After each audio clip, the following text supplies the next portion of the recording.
Comenzamos nuevamente en esta valiosa e importante línea de transmisión evangelística de Salvación Perfecta, el mejor canal evangelístico a nivel internacional. Las dudas se aclaran, el panorama se despeja y la luz del Evangelio ilumina los corazones. Mis amigos y hermanos en Cristo, bienvenidos a esta mega bendición espiritual y listo con papel y lápiz para apuntar, porque el que registra conquista. Hoy revelamos, destapamos y dejamos al descubierto el misterio del Evangelio. Y agradeciendo a Dios por esta oportunidad, nos vamos de inmediato y abrimos el libro sagrado y leemos en Marcos capítulo 2, del versículo 1 al 5 y del 10 al 11. Entró Jesús otra vez en Capernaum después de algunos días y se oyó que estaba en casa. E inmediatamente se juntaron muchos, de manera que ya no cabía ni aún a la puerta, y les predicaba la palabra. Entonces vinieron a él unos trayendo un paralítico que era cargado por 4, y como no podían acercarse a él a causa de la multitud, descubrieron el techo de donde estaba, y haciendo una abertura, bajaron el lecho en que yacía el paralítico. Al ver Jesús la fe de ellos, dijo al paralítico: Hijo, tus pecados te son perdonados. Versículo 10 y 11. Pues para que sepáis que el Hijo del Hombre tiene potestad en la tierra para perdonar pecados, dijo al paralítico: a ti te digo, levántate, toma tu lecho y vete a tu casa. Bien, mis amigos, para entrar en el desarrollo del tema, quiero contarles una historia de carácter reflexivo como introducción. En cierta ocasión, bajo las sombras de los árboles, se encontraba un caballito muy triste, solo y deprimido. Su rostro reflejaba un estado de frustración debido a su oscuro color negro. Obviamente a él no le gustaba su color, y de tanto pensar y pensar, de repente tuvo una brillante idea y se dirigió al pozo para pedirle un deseo. Al llegar al pozo, el caballito dobló sus rodillas y le pidió que le conceda el deseo de ser un caballito blanco. El pozo le dijo: cierre y abra los ojos. Entonces el caballito cerró los ojos y al abrirlos se vio convertido en un hermoso corcel de color blanco. El caballito estaba totalmente feliz, que agradeciendo al pozo se retiró muy contento, pero no dio ni 5 pasos cuando de repente se detuvo, quedando pensativo por un momento, y dijo: no, en la noche el color blanco es muy vistoso y con este color seré presa fácil para los depredadores, porque todos me podrían ver. En cambio el color negro es un camuflaje. Ah, ya sé. Entonces decidió y regresó al pozo para pedirle que le devuelva su color anterior. Entonces el pozo, un poco ya incómodo, le concedió el deseo y salió nuevamente con su color negro. Pero no dio ni 5 pasos y otra vez se detuvo y dijo: ¡ay, caray! Pero si el blanco era mejor. Simplemente lo que tengo que hacer es esconderme entre los arbustos por las noches y ya. Y regresó al pozo para pedirle que le vuelva a hacer blanco otra vez.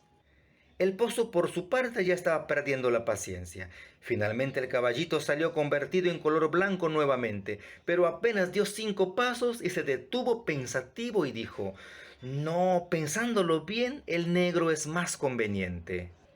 Y así estuvo yendo y viniendo hasta que el pozo ya no soportó más, perdió la paciencia y comenzó a hervir y ¡pum!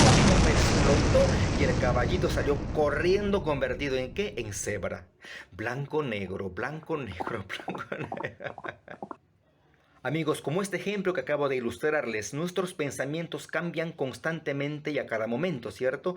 Pero la palabra de Dios siempre se mantiene firme.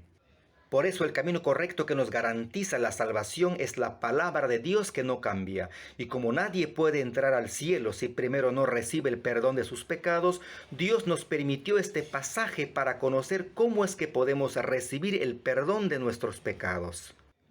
En el texto leído aparece la historia de un hombre paralítico que ha sido cargado por 4 personas, quienes le llevaron hacia Jesús con la esperanza de alcanzar un milagro. La casa estaba repleto de personas y no podían entrar, por lo que decidieron hacer una abertura en el techo para bajar al paralítico hacia donde estaba Jesús. Cuando Jesús vio esto, le dijo al paralítico que sus pecados le son perdonados. ¿Qué significa esto? Mis amigos, vamos a descubrir el secreto. En el versículo 5 Jesús dijo: Hijo, tus pecados te son perdonados, ¿cierto? Ya, ahora si Jesús le dijo: tus pecados te son perdonados, quiere decir que para que exista perdón de pecados, de primero tendría que existir el pecado, ¿cierto? Porque ¿cómo se podría perdonar una ofensa o un pecado que no existe, cierto? No habría manera, no tendría sentido.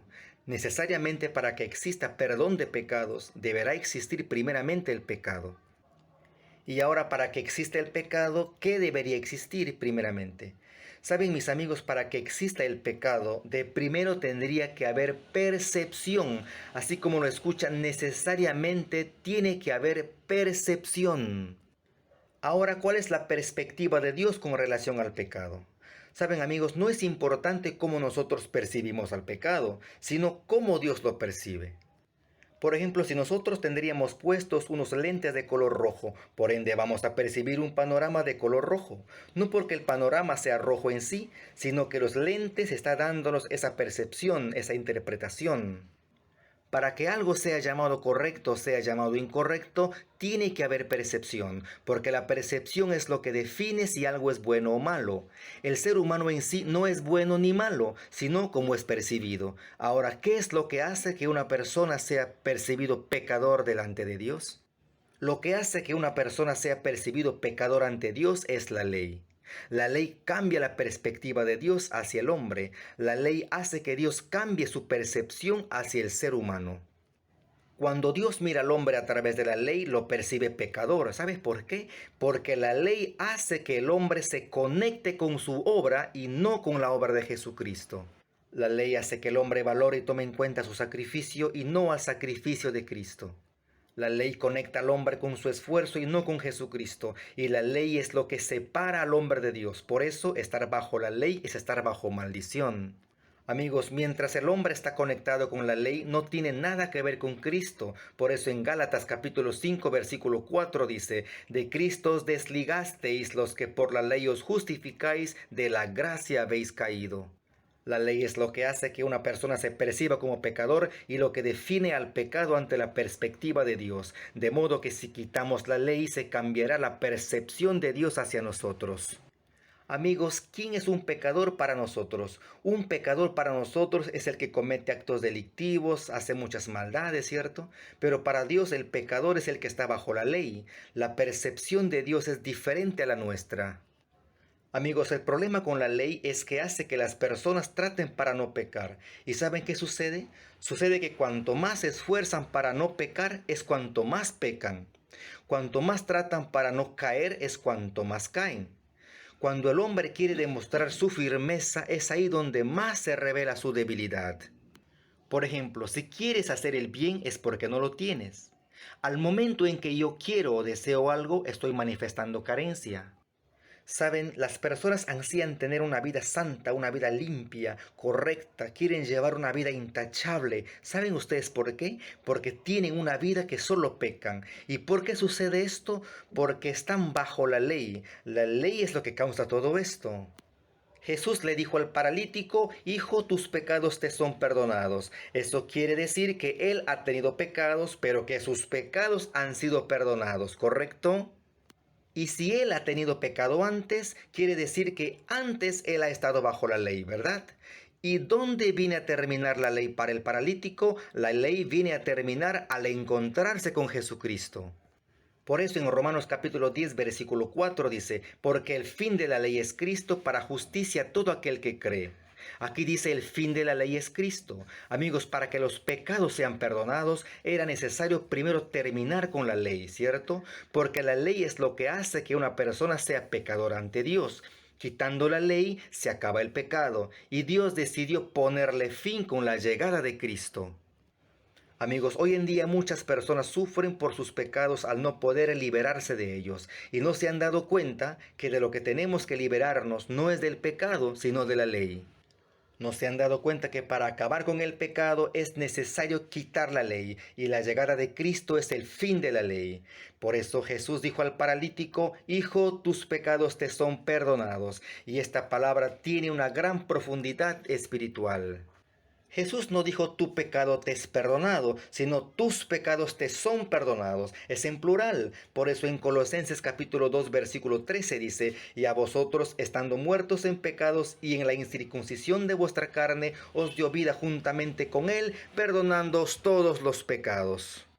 Aquí dice que nos dio vida juntamente con él, perdonándoos todos los pecados. ¿Cuántos pecados dice? todos los pecados. Yo pregunto ahora, después de todo, ¿qué queda? No queda nada. Después de todo, ¿qué sobra? No sobra nada. Si la palabra dice perdonándoos todos los pecados, entonces ¿habría algún pecado que ha quedado sin ser perdonado? No.